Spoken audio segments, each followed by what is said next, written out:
Mais uma vez, boa noite, irmãos. Semana passada nós iniciamos essa pregação com o tema que é relacionado à penalidade, à sentença que o Senhor Jesus recebeu e também a sua morte. E hoje nós continuaremos falando da ressurreição. A ressurreição do Filho do Homem. É um tempo oportuno para que a gente possa falar acerca desse assunto. E é um tempo que a gente pode refletir mais, porque o mundo está observando isso. Ressurreição. A ressurreição de Cristo foi o evento que proporcionou salvação e confirmou a vitória de Cristo sobre a morte. Mas foi a cruz de Cristo que nos mostrou a graça de Deus. Tudo que Deus quer que saibamos sobre Ele está reunido naquele madeiro. Todo o propósito da nossa vida é carregar a cruz. Hoje pela manhã nós falamos sobre isso. O propósito é pensar nela, ou aliás, pensar nele lá na cruz. Não pensar na cruz em si, mas pensar em Cristo na cruz. É visualizar com sua mente Jesus pendurado contra o sol. O sacrifício que ele fez é incomparável. E o lugar que ele se submeteu nos dá a reflexão necessária para que a gente pense no que ele fez em relação àquilo que alguém jamais poderia fazer, que foi entregar sua própria vida em favor de muitos.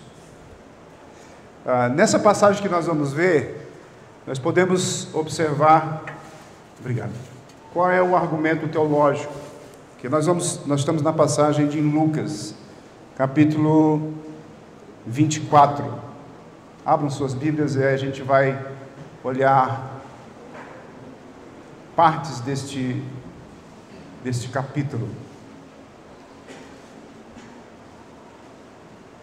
Paulo nos diz em 1 Coríntios capítulo 13 e versículos seguintes, que é inútil, insignificante a nossa pregação, a nossa fé, o nosso testemunho, e se Cristo não ressuscitou, permanecemos no pecado. Fique aberto aí em Lucas 24. Eu estou só dando um exemplo do que essa passagem fala em termos teológicos.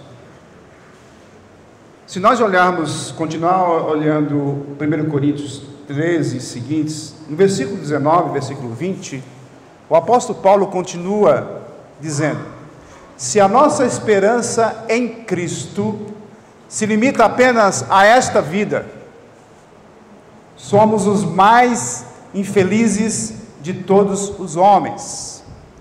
Mas, de fato, Cristo ressuscitou dentre os mortos, sendo Ele as primícias dos que dormem.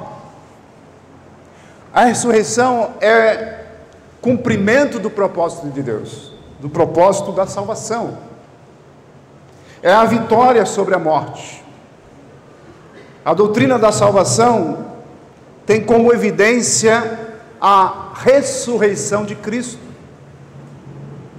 Ele foi oferecido como sacrifício definitivo e justo para que fôssemos salvos e assim ressurretos com Ele.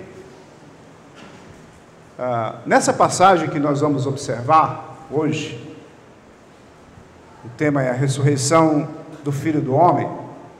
Ela tem como estrutura, a partir do versículo 1 até o versículo 12, a ressurreição de Cristo revelada às discípulas, às mulheres.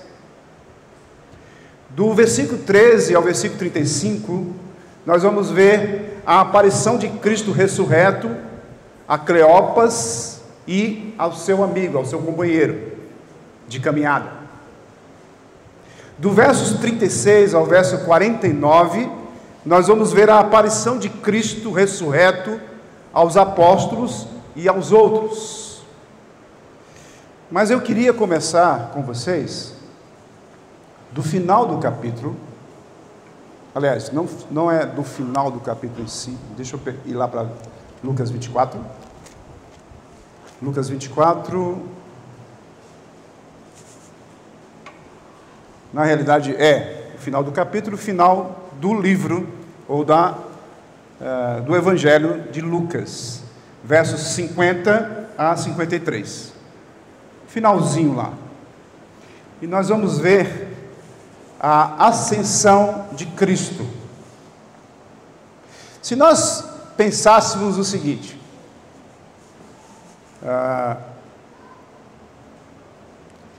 começando aqui do final dessa história, vamos imaginar que não tivéssemos a parte das Escrituras que vai do capítulo 23, capítulo anterior, a partir do versículo 33, quando Jesus está chegando ali para ser condenado, para ser crucificado, até o versículo 49 do capítulo 24.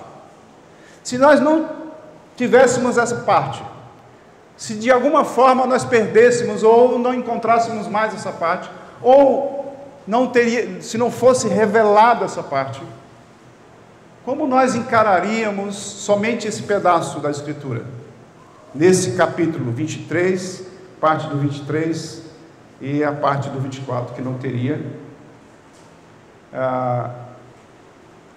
não teríamos os registros nem da crucificação, nem da sua morte, nem da sua ressurreição. Graças a Deus que temos. E a semana passada nós falamos sobre isso. Mas vamos pensar se não tivéssemos. Olha o versículo 50 a 53 de Lucas 24, que diz: Então os levou para Betânia e, erguendo as mãos, os abençoou. Aconteceu que, enquanto os abençoava, ia-se retirando deles, sendo elevado para o céu. Versículo 52 diz: Então eles, adorando-o, voltaram para Jerusalém, tomados de grande júbilo, e estavam sempre no templo, louvando a Deus. Vamos orar? Novamente. Senhor nosso Deus, ajuda-nos, Senhor, a compreender a Tua palavra e que o Teu grande amor por nós seja manifestado hoje, nesta noite, neste lugar. Usa Teu servo que precisa da Sua ajuda, que possa falar somente aquilo que é necessário para os nossos corações. Obrigado, Senhor, pela oportunidade que o Senhor nos concede de poder refletir naquilo que o Senhor deixou escrito. Podemos ouvir a Tua voz através das Escrituras. E o momento mais crucial e mais importante das nossas vidas, como cristãos, é saber que o Senhor ressuscitou, está vivo e virá buscar a sua igreja. Obrigado, Senhor, por tudo. Ajuda-nos em nome do nosso Senhor Salvador Jesus Cristo. Amém. Poderíamos imaginar, irmãos, será que ele foi crucificado? Se não estivéssemos naquela parte. Como ele escapou quando ele estava ali na iminência de ser crucificado? Pelo que tenho aqui, ele não morreu. Por que ele está subindo aos céus? Se ele não tivesse sido crucificado, se ele não tivesse morrido, e se ele não tivesse ressuscitado, nós não estaríamos aqui. Nós não estaríamos aqui. A grandeza de Deus, a suficiência de Deus nos dá a condição de olhar para as Escrituras e observá-la e ver os fatos que aconteceram. E podemos nos regozijar, nos alegrar pela palavra dele chegada até nós. Se nós olharmos ali no finalzinho do versículo do capítulo 23, versos 50 a 56, nós vamos ver o sepultamento de Jesus. José de Arimateia, homem de caráter, membro do Sinédrio, seguidor de Cristo, era contra a execução, pediu o corpo de Jesus e tirou o corpo de Jesus da cruz e colocou em um lençol de linho. E aquele dia era o dia da preparação. O que era o dia da preparação? O dia da preparação era aquela que antecede o sábado. O sábado começava às 6 horas da tarde, na sexta-feira. E eles não podiam fazer nada depois disso, até que fosse o outro dia, às 6 horas começava o domingo. Então, nesse sentido, eles tinham que correr para resolver sepultar Jesus. Nós vimos isso semana passada. Mas eu queria dar ênfase ao capítulo 24, versos de 1 até o final, mas olhando algumas partes importantes. Iniciando o versículo 1 até o versículo 12 do capítulo 24, nós vamos ver que nesse primeiro ato, Jesus não aparece. O primeiro dia, elas foram, após todo o preparo ali, elas passaram a preparar, depois elas pararam de preparar, e quando iniciou o domingo bem cedo, elas saíram para ir até o túmulo de Jesus. No Evangelho de Marcos, ele comenta, mas quem removeria a pedra? Aqui em Lucas a gente não vê isso. A pedra estava removida e o túmulo estava vazio. As mulheres ficaram perplexas, atônitas, quando elas entraram e não viram o corpo de Jesus, mas elas viram os anjos, dois homens com vestes brilhantes, e ouviram, indagando, do porquê procuravam entre os mortos aquele que vive. Elas são lembradas daquilo que Jesus havia dito. Não eram metáforas. Jesus havia dito o quê? Que ele morreria, ele tinha que morrer e no terceiro dia ele ressuscitaria. E elas ouviram dos anjos essa lembrança. Então elas correram para dar as boas novas aos 11 e todos os outros. Os discípulos não acreditaram no relato delas e chamavam que elas estavam delirando, era um delírio. Pedro, num impulso, correu até lá, dando certo crédito. Ele olhou e constatou: Jesus não estava ali. Apenas os lençóis dobrados. Ele ficou maravilhado, mas ainda assim não acreditava naquilo. Ele não acreditava, porque Jesus não estava ali. Ele queria ver Jesus. As mulheres acreditaram nos homens que falaram para elas. Elas tinham convicção de que Jesus havia ressuscitado, mesmo sem vê-lo. Mas quando nós olhamos o versículo 13 ao versículo 35, continuando aí, Jesus caminha com Cleopas e seu companheiro. Lucas 24, versos 13 a 35. Diz assim a palavra do Senhor: Naquele mesmo dia, 2 deles estavam a caminho para uma aldeia chamada Emaús, distante de Jerusalém 60 estádios. E iam conversando a respeito de todas as coisas sucedidas. Aconteceu que, enquanto conversavam e discutiam, o próprio Jesus se aproximou e ia com eles. Os seus olhos, porém, estavam como que impedidos de o reconhecer. Então lhes perguntou Jesus: que é isso que vos preocupa e de que ides tratando à medida que caminhais? E eles pararam entristecidos.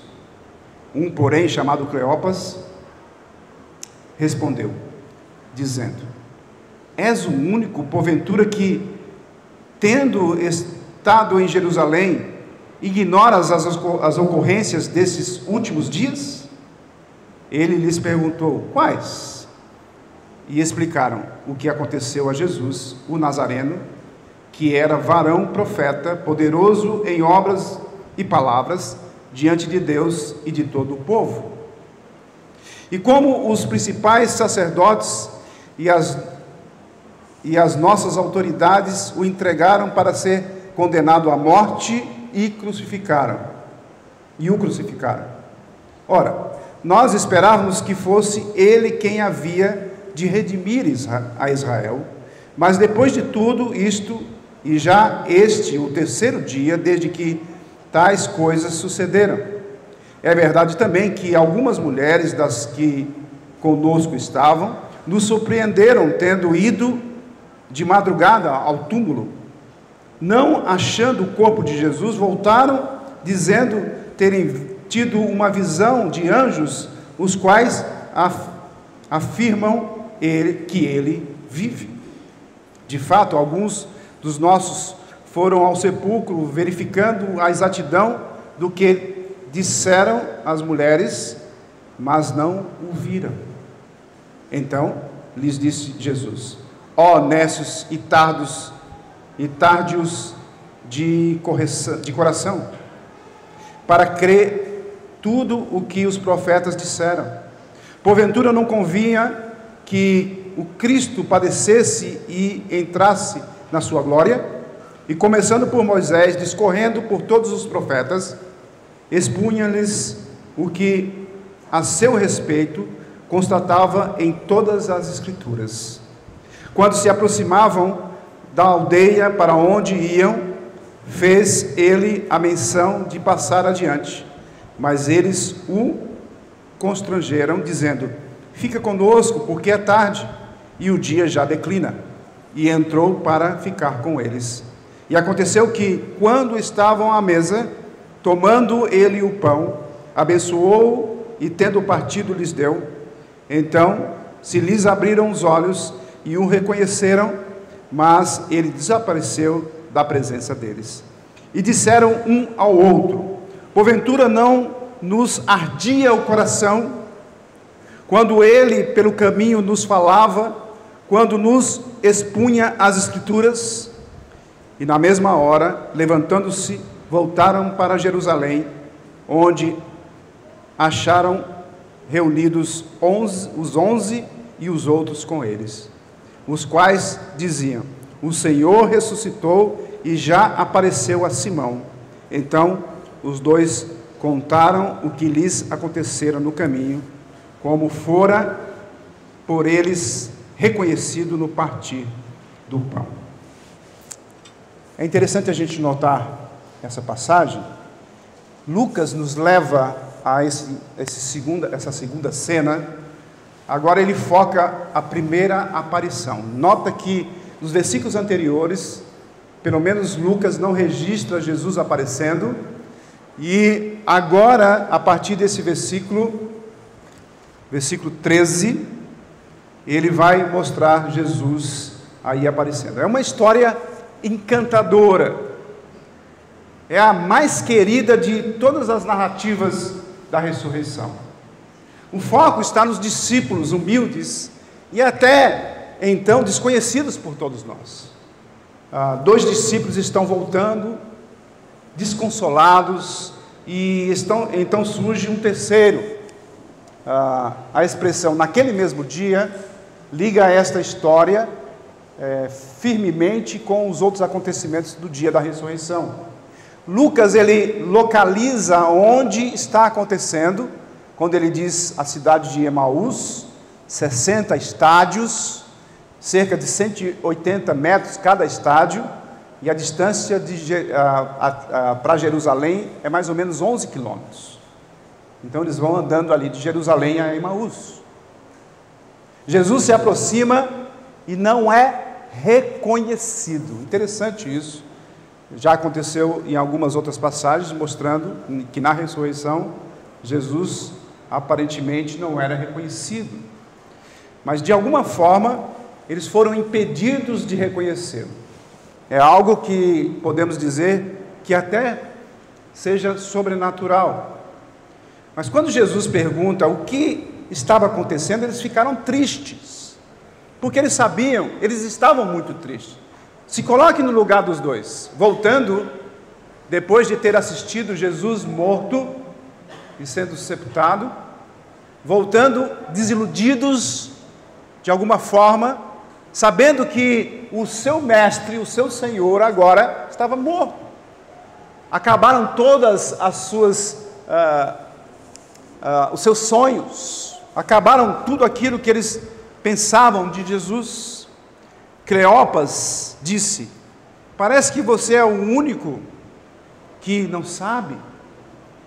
Eles contaram que viam Jesus como um profeta e até algo mais.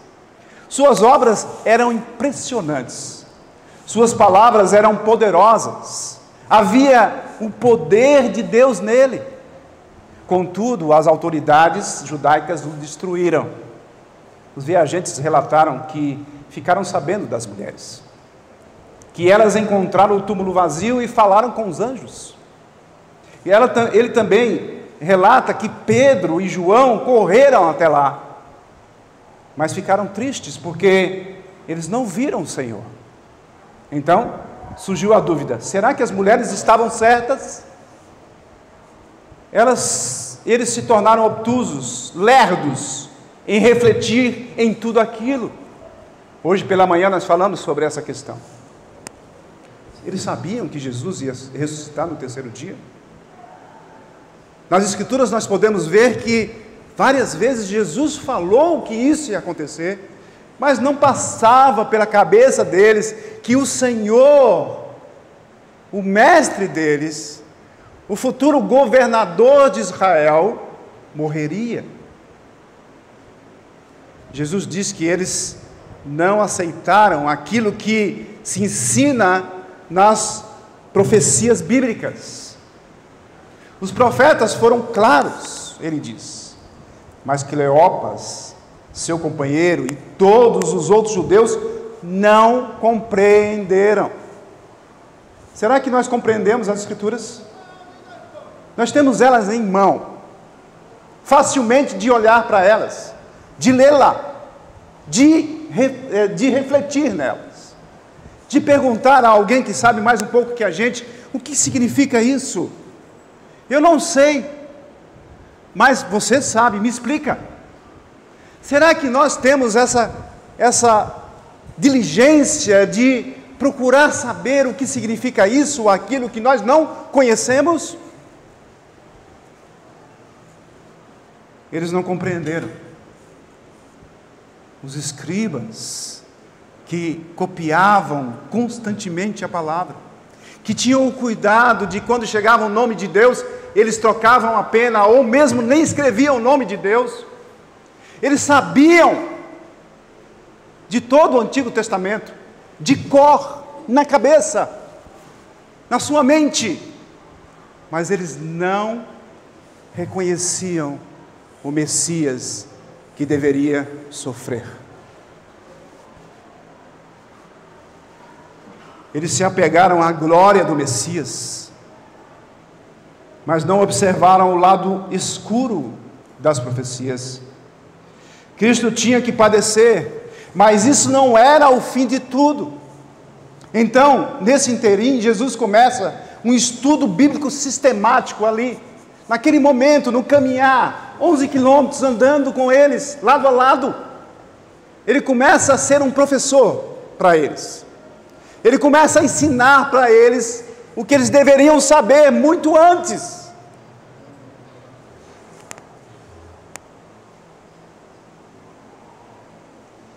Ele começa com Moisés e todos os profetas que ele forma o ponto de partida com isso. e todas as coisas que se referiam a ele em todas as Escrituras.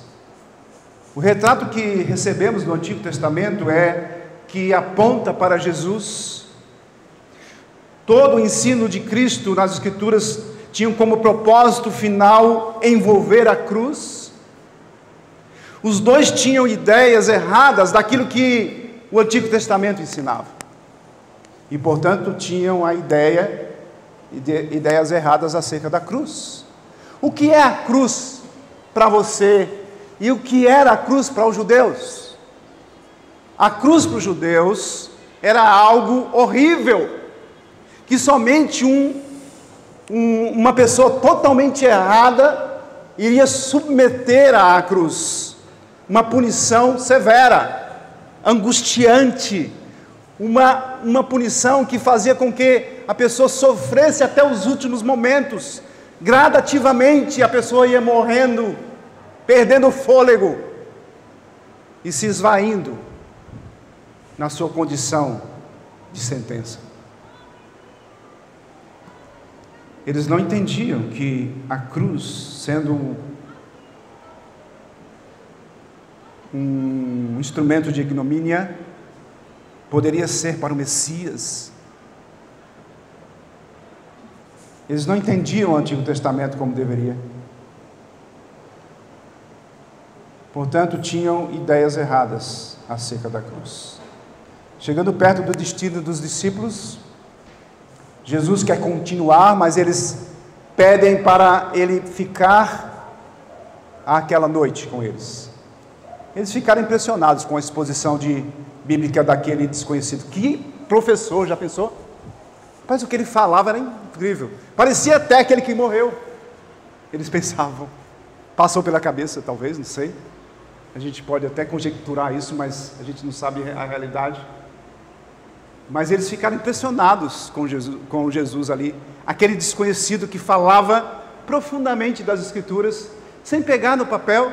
A sua mente estava clara por isso. Lógico, ele que escreveu, foi ele que deu a ideia. Foi ele que passou e escolheu Moisés, que escolheu os profetas, para falar acerca da voz dele, que pudesse ser escrita e audivelmente ouvida, a voz do Senhor, através das Escrituras. Eles não sabiam que aquele que estava com ele era o Senhor dos senhores, Rei dos reis, aquele que fez todas as coisas, aquele que tinha o poder nas mãos, que venceu a morte, que deu a vida eterna a eles. Eles não o reconheceram, mas ficaram impressionados com a exposição bíblica que ele fez naqueles momentos de caminhada. Eu fico imaginando, se eu fosse um desses dois, que maravilha ouvir de Jesus a verdade absoluta que está na palavra dele. Já à mesa, no começo da refeição, Jesus tomou o lugar do hospedeiro. O que o hospedeiro fazia? Ele sentava à mesa e repartia o pão, e dividia com os seus convidados. Ele pegou o pão e partiu. E simplesmente nessa ação de Jesus, despertou uma lembrança neles. Então, lhes abriram os olhos e eles o reconheceram. Tarde demais. No momento em que eles reconheceram Jesus, ele desapareceu. Naquele mesmo momento, ele desapareceu. E eles ficaram com água na boca. Você já pensou? Eles viram o Cristo ressurreto, que até então, 11 quilômetros antes, praticamente, eles estavam transtornados, não sabia mais o que fazer, tinha que voltar na sua vida cotidiana, não tinha mais perspectiva de nada, não tinha mais esperança, era como nós sem esperança. Mas Deus tocou no nosso coração e nos deu a vida eterna, nos deu aquilo que nós mais precisávamos, aquilo que nos alegra o coração, aquilo que nos dá força para prosseguir, aquilo que nos faz sentir acalentado, abraçado, protegido.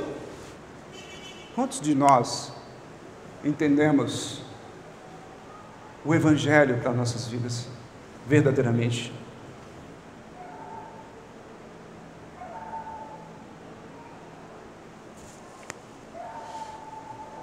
E eles indagam, eles até chamam a atenção deles mesmos, quando eles, porventura, não nos ardia o coração quando eles punham as Escrituras? Será que nós, como cristãos, redimidos do pecado, buscando ser igual a Cristo todos os dias de nossa vida, será que não arde o nosso coração quando nós ouvimos a palavra de Deus, quando nós olhamos para a palavra de Deus e meditamos nela? Será que ela não penetra no mais fundo do nosso coração? Será que ela não divide aquilo que é indivisível? Será que ela não age no seu poder natural ou sobrenatural da própria palavra de Deus, quando disse haja luz e houve luz? Será que a palavra de Deus para nós é como qualquer outra literatura, como qualquer outro livro romântico, como qualquer outro livro de história? Será que a palavra de Deus não é a palavra de Deus para nós? Porventura não ardia o coração quando ele expunha as Escrituras? Versículo 32. Eles nem completaram a refeição e partiram de volta aos apóstolos. Voltaram os 11 quilômetros de novo, correndo, com toda aquela energia, com toda aquela vontade de dar as boas novas, a notícia do Evangelho. Eles ficaram regozijando, pulando de alegria, porque agora eles sabiam que o Senhor vive e vive para sempre. Eles correram para chegar até os apóstolos e tentar falar para eles a notícia mais importante na vida deles. Versículo 36 a 49, ele aparece aos discípulos. Lucas nos chama para contemplar a terceira cena. Os dois já estão com os outros, eles estão dentro de uma sala trancada, ainda com medo de serem perseguidos por aqueles que mataram Jesus. Ainda falavam quando Jesus apareceu no meio deles. A gente sabe dessa história, e quando a gente olha para essa aparição, talvez isso não nos impacta mais.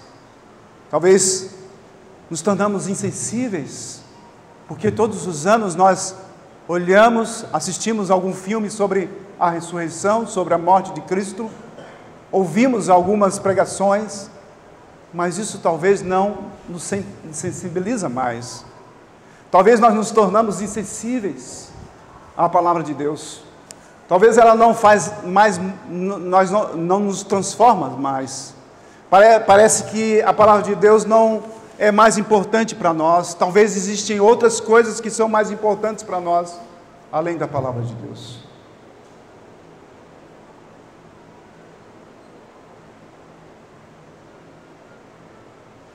Então, ainda quando Jesus apareceu no meio deles, eles falavam,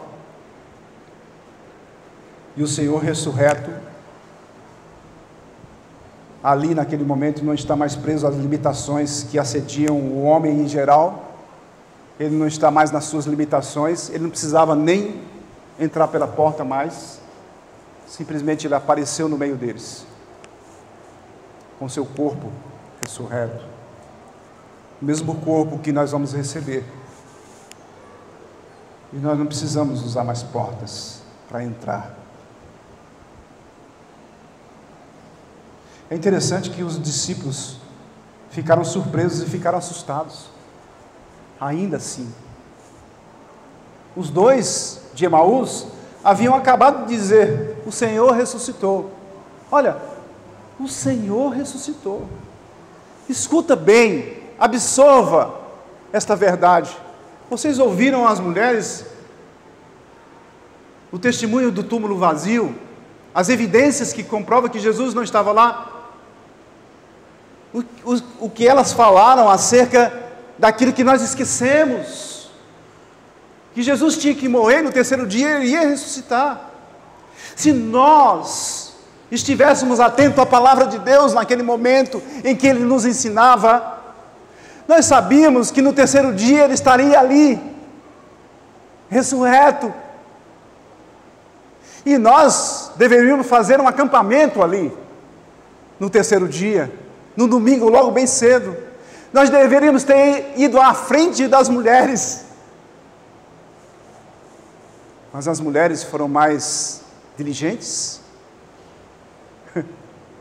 porque elas foram testemunhas de algo que não valia, por elas serem mulheres. As mulheres, os testemunhos das mulheres não valia, mas Deus aprove de que as mulheres chegariam ali primeiro e viriam as evidências, e aqueles conservos nossos, os anjos, estariam falando com elas, lembrando-as de que Jesus já havia dito, e eles esqueceram, que no terceiro dia Ele ressurgiria.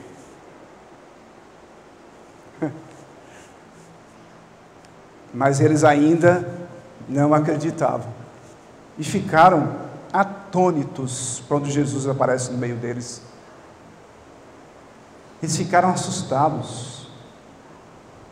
Uma coisa é você aceitar uma declaração, outra coisa é a pessoa estar presente repetidamente, mesmo com a porta estando trancada. O medo deles era uma reação natural diante do sobrenatural. Não admira que acreditassem estar vendo um espírito, isto é, um fantasma. Eles ficaram assustados e olharam para Jesus: é um fantasma, não pode ser. Ao mesmo tempo eles queriam ficar alegres, mas ao mesmo tempo vinham dúvidas.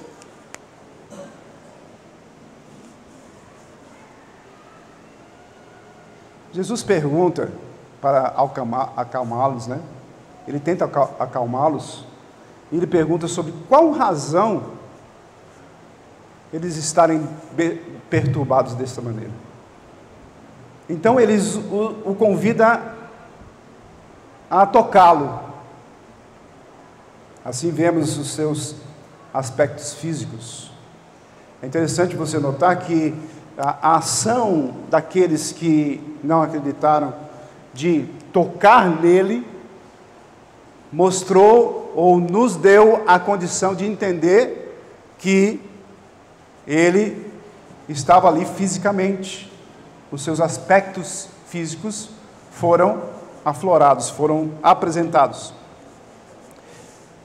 Olhar as mãos e os pés, nós vemos isso pela manhã, que os pregos, aqui a gente tem a comprovação que os pregos entraram nas mãos e nos pés. Olhar os pés e as mãos foi um convite a olhar as marcas. Assim, ao apalpá-lo, provaria que ele não era um fantasma. Para esse pequeno grupo, parecia que tudo isto era bom demais para ser verdade. Você já passou por isso? Algo que chegou uma coisa tão boa para você, uma notícia tão boa, mas você ainda diz assim: é muito bom para ser verdade. É algo de muita alegria. Eu não consigo absorver essa alegria. É algo que eu não esperava jamais, é algo que eu não merecia, é algo que chegou até a mim, mas eu não acredito. Eles estavam sentindo assim. Eles sabiam da importância de Jesus ressurreto para a vida deles.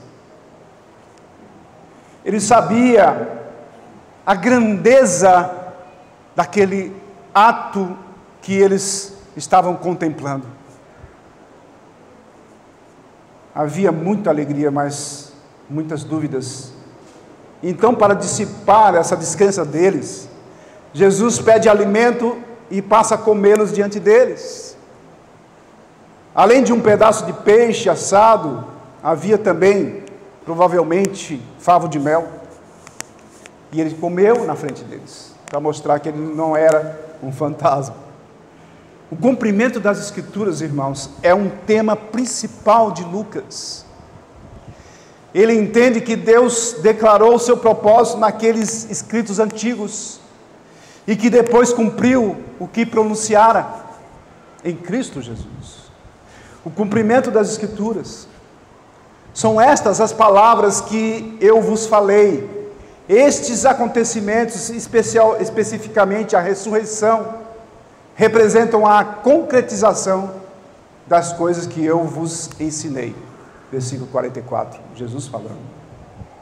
A divisão solene das Escrituras, na lei de Moisés, nos profetas e nos salmos, são 3 divisões da Bíblia hebraica, que indica que não há parte alguma das Escrituras que não dá testemunho de Jesus. Este, aliás, parece ser o único lugar no Novo Testamento onde essa tríplice divisão é explicitamente mencionada. Então, Lucas mostra Jesus fazendo essa divisão e mostrando as Escrituras sendo cumpridas. No versículo 47 e 48, nesta ocasião, Jesus foi além de mostrar como a profecia foi cumprida, a sua paixão e ressurreição. O Jesus ressurreto tem o poder de enviar o Espírito. Sua autoridade não é limitada como era durante os dias de seu ministério terrestre. Versículo 49. Nós podemos ver que agora Jesus pode estar em todo o lugar. Ele continua sendo o Senhor Jesus humano e ao mesmo tempo ser divino. Ele continua com seu corpo glorificado. Ele fez uma adesão, ele recebeu o corpo e continua com o corpo glorificado. Mas agora, por causa do Espírito, por causa do seu poder, ele anda nas suas igrejas. Ele anda no meio da sua igreja. Ele anda agora no meio da sua igreja. Nós podemos ter essa certeza de que Jesus anda no meio da igreja. O que nós podemos concluir com tudo isso? Quais são as lições práticas derivadas de Lucas? Quais são aquilo que nós podemos aprender? Primeira coisa, nós podemos ter a certeza de que Jesus esteve conosco. A evidência do túmulo vazio, elas não o viram. A credulidade das informações, ele não está aqui, mas ressuscitou. São boas novas, sobrenaturais. O conforto que a ressurreição de Cristo oferece inclui os seguintes aspectos, e isso faz parte da nossa vida cristã. Você, como um crente, sabe que seus pecados estão perdoados. Parece ser algo tão simples para nós. Parece ser algo que nos tornou insensíveis. Os seus pecados estão perdoados. Você sabe que tem um Salvador que vive sempre para interceder por você. Você tem essa certeza, essa convicção. Você sabe que seu corpo também um dia ressurgirá gloriosamente junto com ele, da mesma forma. Essas são verdades bíblicas que fazem parte da nossa vida cristã. Eu tenho que viver por elas. Eu tenho que ter essa perspectiva real na minha vida. Versículo 7 diz que os anjos fizeram lembrar da necessidade de um ato profético e glorioso. O Filho do Homem deve ser crucificado e ao terceiro dia ressurgirá. Notícias boas têm que ser anunciadas rapidamente.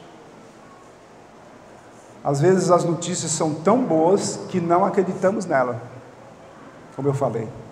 Precisamos ver que as notícias que vêm da palavra de Deus são boas. E eu posso crer nelas. Eu posso crer naquele que eu não vejo. E na certeza daquele que não se espera. Mas que a gente sabe que a gente pode ter essa certeza pela fé de que tudo será cumprido em nós. Notícias precisam ser comprovadas. Como é que nós comprovamos as notícias? Na própria palavra de Deus, eu posso ter a certeza de que ela é verdadeira, que ela é verídica.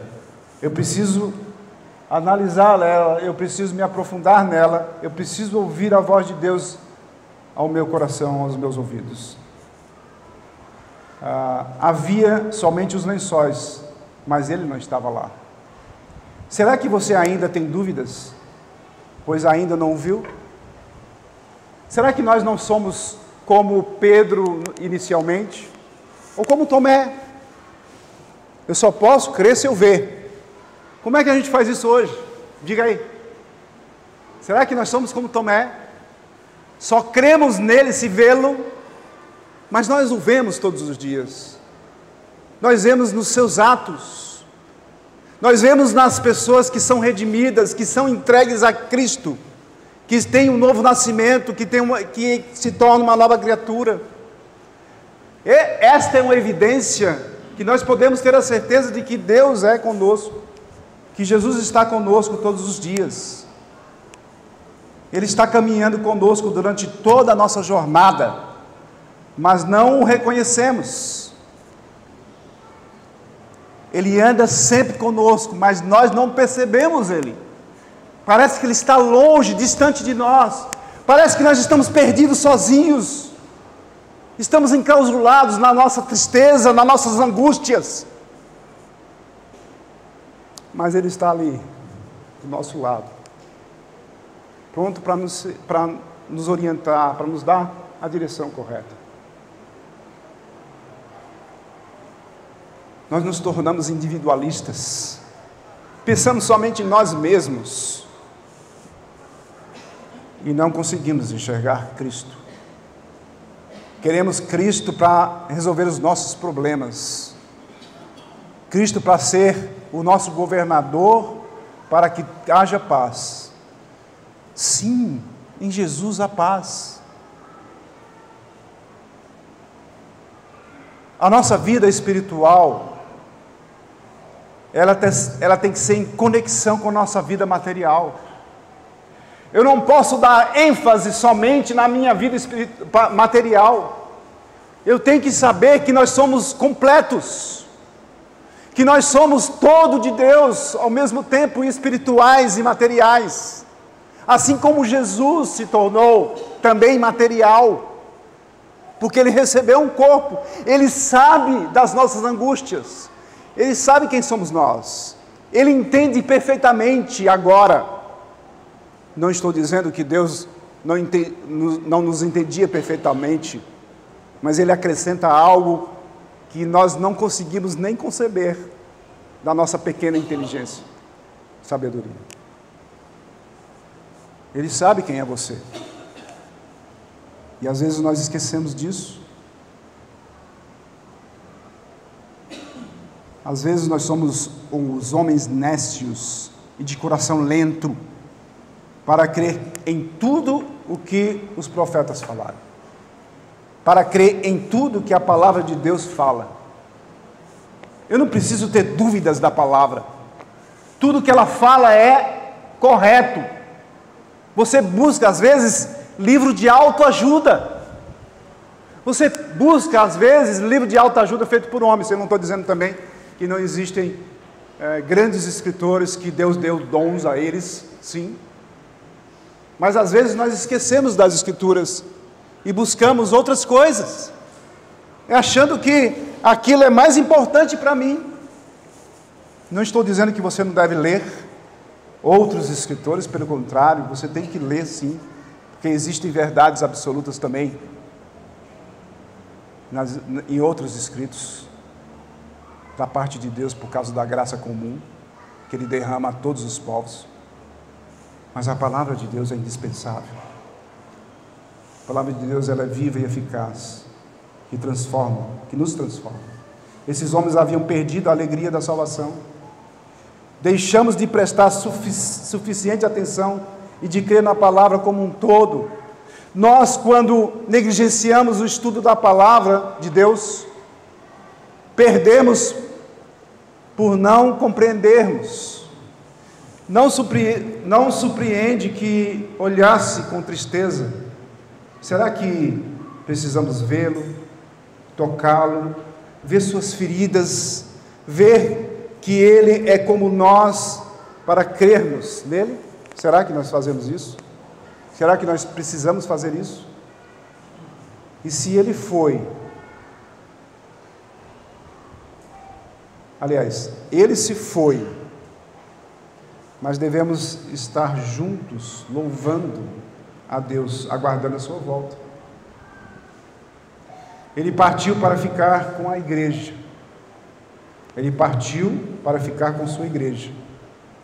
Aliás, agora isso é mais garantido do que nunca. Quando ainda estava aqui, ele não podia fisicamente estar em todas as partes ao mesmo tempo. Mas agora que ele está no céu, ele pode, por meio do Espírito Santo, estar em todos os lugares, inclusive junto de nós. Além do mais, enquanto estava na terra, ele estava presente com a igreja. Agora ele está presente na igreja. Em outros termos, ele se preparou, ele se separou de nós para ficar mais perto de nós. Parece ser uma coisa interessante, mas é isso. É interessante você pensar nisso. Ele separou de nós, ele foi, mas ele prometeu que ia deixar um consolador. Então ele se separou de nós para estar perto de nós, porque ele ressuscitou. Ele ressuscitou. E essa frase deve nos deixar muito alegres, nos regozijando todos os dias da nossa vida, sabendo que Ele é conosco, que Ele está conosco todos os dias, até a consumação dos séculos. Amém? Deus Pai Todo-Poderoso,